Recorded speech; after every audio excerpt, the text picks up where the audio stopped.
wajalilaayi maskani tuubaabaat misras mi abijaayi xayri manabaat wajalilaayi maskani tuubaabaat misras mi abijaayi xayri manabaat.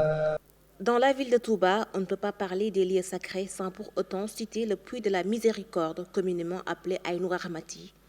L'histoire de ce puits est liée à celle de Cheikhoul Khadim. En effet, de nombreux témoignages confient qu'un jour, Serigne Touba a demandé à un de ses disciples, du nom de Cheikh Ibra Sarr, de creuser un puits à un endroit qu'il lui a désigné. Aussitôt après, une eau de source jaillit. Situé derrière la demeure de feu Serigne Abdoul Khadr Mbacké, fils de Cheikhoul Khadim, ce puits est équipé d'un forage avec pompe et d'un bassin d'alimentation composé de plusieurs robinets.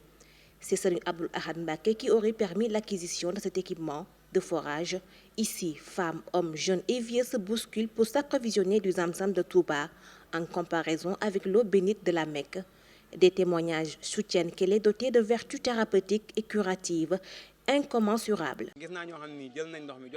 Plusieurs personnes malades ont été soignées miraculeusement grâce à cette eau bénite. Moi qui vous parle par exemple, j'ai un ami chauffeur qui se plaignait tout le temps de maux de ventre. Un jour, je lui ai remis un peu de cette eau qu'il a bu par la suite, mais depuis lors quand même, il ne ressent plus aucune douleur et il a même repris son travail comme avant. Toujours après avoir terminé mon ziar, je viens ici pour m'approvisionner de cette eau. Elle renferme de nombreuses vertus. Je l'utilise pour mes yeux. Je vois clair. Même quand mes enfants sont malades, je leur donne à boire et j'enduis leur corps avec. Vraiment, nous rendons grâce à Serigne Touba. Le puits de la Miséricorde génère beaucoup d'économies et fait vivre de nombreuses familles.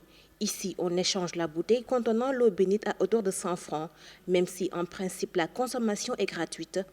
Tout autour de l'édifice sont établis des vendeurs de bouteilles de tous ordres pour les visiteurs qui souhaiteraient emporter de cette eau. Pendant que certains s'affairent à les rendre propres, d'autres s'occupent du conditionnement. Un véritable travail à la chaîne. La bouteille d'1 litre et demi se vend à 50 francs CFA, tandis que les autres bouteilles de moins d'1 litre s'échangent contre 25 francs CFA.